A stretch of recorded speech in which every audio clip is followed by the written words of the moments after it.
Hey guys, it's Shahir from 5 Academy. Today we're going to be discussing 10 last-minute study tips that you must do right before the ACT exam. We're going to start by discussing section by section things that you can do to make sure you're more prepared from a content base. And then after that, we'll go over some more general strategies and resources that you should look at right before the exam to make sure you're more prepared from a more general standpoint. So just a basic review, we already know that the ACT exam has 5 sections: English, math, reading, science, and writing. The English section is testing you on grammar skills, punctuation, and basically the mechanics of the English language in writing. Math is testing you on various math skills that you learn in high school. Reading tests you on your comprehension and reading ability, as well as your ability to remember information that you read from a passage in a timed environment. Science is very similar to reading in that you're reading scientific passages and asked to report that information, and writing is asking you to use the English skills that you know to create an argument. So now that we have that out of the way, we can go into actually discussing how you can optimize your testing approach for each of those sections of the ACT exam. Before we get into the video, make sure that you subscribe and hit the notification bell so that next time we make a video about any ACT concept, section, strategy, or review, you do not miss it. So the main thing that the English section comes down to when you're answering any question on the ACT English exam is that the option that you choose has to sound right. It has to flow well in the passage, and it should make sense. So how can you make sure that you get this right every time? Well, this is what I do. Simply read out your answer option or any of the answer options out loud as if they were a conversation. What this allows you to do is really get an idea of what that answer option would be like if you were saying it to someone else, or if someone was saying it to you, or if you were saying it in, for example, a speech. The better you simulate this kind of scenario, the more effectively you can choose an answer option that sounds correct and that is most correct for the specific passage, style, and tone that you are being tested in. So remember that when you're answering English questions, look for the answer option that when you read it out loud, or that when you read it as if it was a conversation, it sounds the most right and flows well in that passage itself, or in that sentence. So moving on to the math section. The main thing here is that the math section has 60 questions that you're answering in 60 minutes, and we know that the questions progressively become more and more difficult. So what you have to do as a tester is take that into account and change the way you approach each question. This means that you have to spend less time answering the questions at the beginning of the exam and more time answering those at the end. The best way to do that is to answer the first 40 questions in the first 30 minutes, then the last 20 questions in the last 30 minutes. With this, you're giving yourself double the amount of time to answer the harder questions than you are for the easier ones, which makes sense because many of those harder questions require twice as much time and thought and energy to answer. So remember, save more time to answer those harder questions when you're in the ACT math section. Keeping a watch with you is a great way to do this. Moving on to reading. So with reading, timing is a huge problem for many testers, including myself. So the main thing that I did to overcome that challenge was skimming. So what is skimming?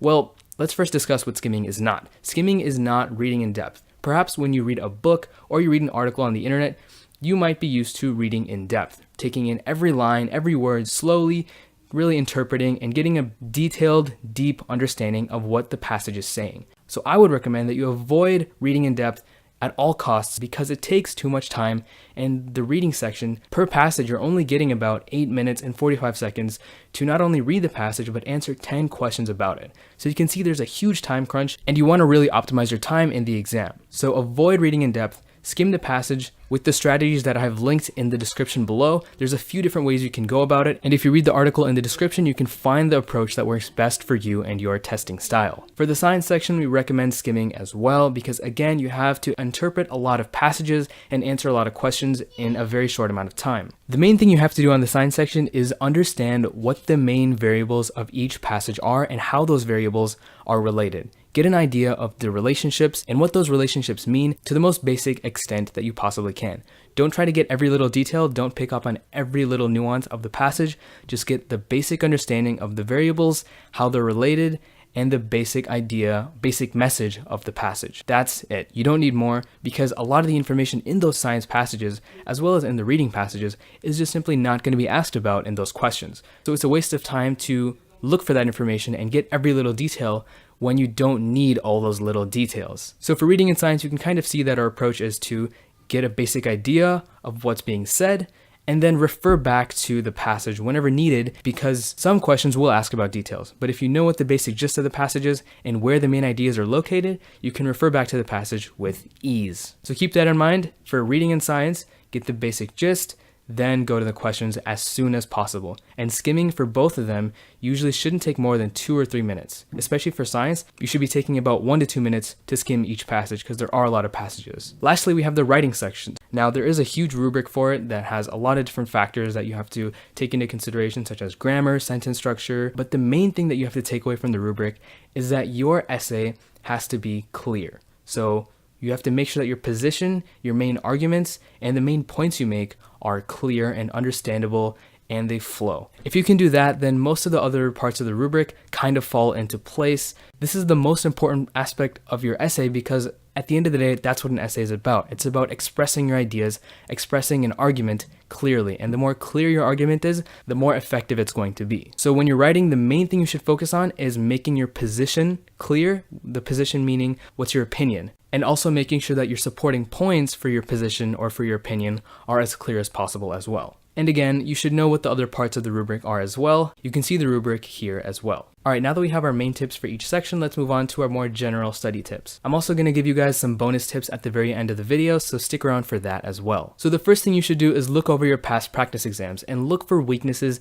and mistakes that you've made, especially those mistakes that you have seen recurring from exam to exam. Looking over your past practice exams and just seeing what you've done wrong before kind of gives you the same benefits of actually taking a practice exam because you're seeing what the exam is like, you're getting a better idea of what you're supposed to look for and what to expect on test day, and you're also seeing what weaknesses you've had and things that you need to avoid doing. So do an analysis of your past practice exams and pinpoint what you should and should not be doing based on your past weaknesses and strengths. And when you look over these past exams, you can also find recurring question types and develop strategies to attack those question types because you're going to see questions on the actual exam that are similar to the ones you have seen in the past practice exams. So develop strategies for repeating question types, especially ones that you get wrong, and you're going to be setting yourself up for success to answer those questions right on test day. Another thing you should do is look over skills that you're weak in. So again, when you look over your past practice exams, you're going to find certain skills, certain question types that are really bothering you.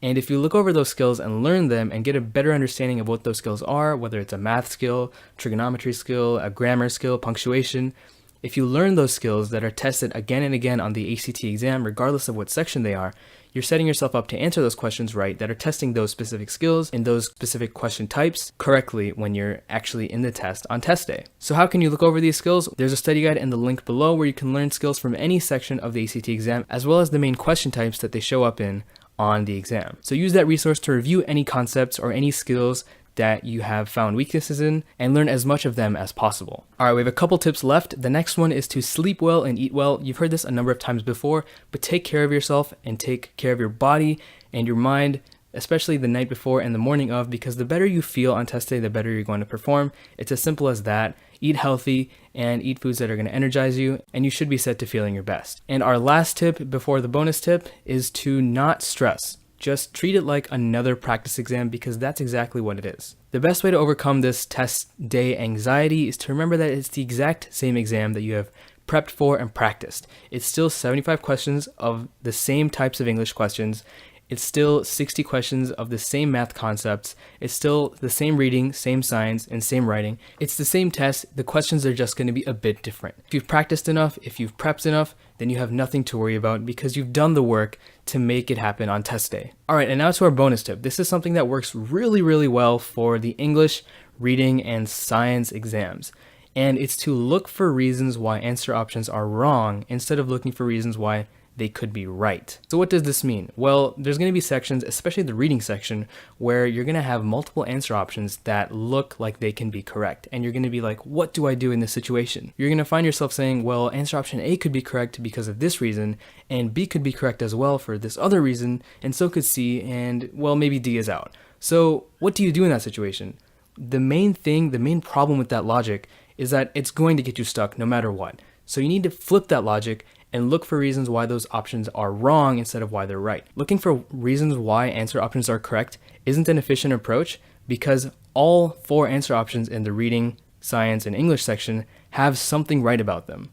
But there's only one answer option that has nothing wrong with it. That is perfectly correct. The thing that makes the correct answer option distinct is the fact that it has nothing wrong with it. So look for reasons why answer options are wrong, and your logic should look something like, well, this is wrong because of reason X. This is wrong because of reason Y, and even if you're iffy about something, at least you've narrowed down answer options to an extent that you can make a decision between maybe just B and C or C and D, as opposed to thinking to yourself, well, this could be right for this reason, this could be right for that reason. This approach, while it may not be perfect, it helps you narrow down answer options much more efficiently. And while it is a last minute tip, the more you practice this, the better you'll get at it. So make the most of this tip because it's really powerful, especially on the reading section, as well as the English and science, where you're making these decisions between answer options that seem to be correct. All right, so that's all we have for you today, guys. I hope that you guys do very well and knock the ACT exam out of the park on test day, whether it's tomorrow or even today for you, I don't even know. Remember these tips, and if you want any more information, strategies, tips, and tricks, there are articles in the description below, more resources and videos on our channel. Do not forget to check those out. And again, don't forget to subscribe and hit the notification bell so you get notified next time we make an ACT prep video. I wish you guys the best of luck on your exams, and we'll see you guys in next week's video. Peace.